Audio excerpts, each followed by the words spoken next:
Mga kapuso, paalala po, sa susunod na Lunes na ang huling araw ng pagpa-file ng income tax return.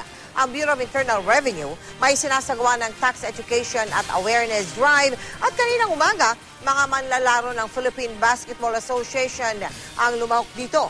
Ang payo sa kanila ng ahensya, kung magbabayad ng buwis, i-check-in na lang daw sa halip na perang cash, para raw matiyak na mapupunta ito sa Bureau of Treasury at maiwasang mailipat ito sa ibang account.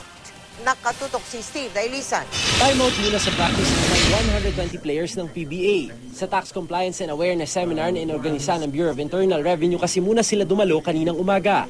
Ayon na mismo kay PBA Commissioner Chito Salud, mahina ang awareness ng players nila sa usapin ng pagbubwis. Ipinauubaya raw kasi nila ito sa kanilang accountant. Yan ang pakay natin dito for them to learn which part of their income should be included. So in the end, they'll know what their final taxable net income should be taxed.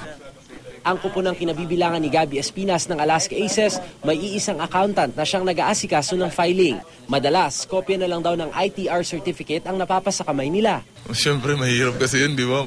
Hindi, nagbabayad ka tapos hindi mo alam, hindi pala nakakarating sa dapat puntahan ng binabayad mo. Si James Yap ng Sanmig Coffee Mixers, marami pa raw gustong matutunan sa pagkukompute ng tax. Mahirap din daw kasing makasuhan pa ng tax evasion. Pinatawag kami para ma-explain ng mabuti sa amin kung paano yung proseso ng pagbayad ng income tax.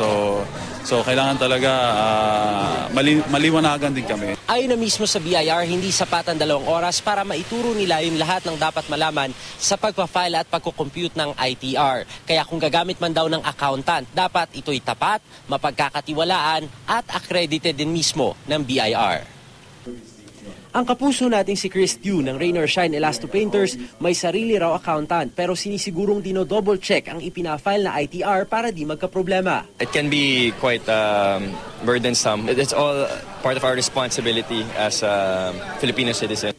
Paglilinaw ng BIR, hindi nila sinisingle out ang basketball players. Malaki rin daw kasi ang may tutulong na kaalaman sa taxation para di basta-basta maloko ng mga accountant. Our tax education drive caters to everyone, every group, all of those who would be giving share to nation building.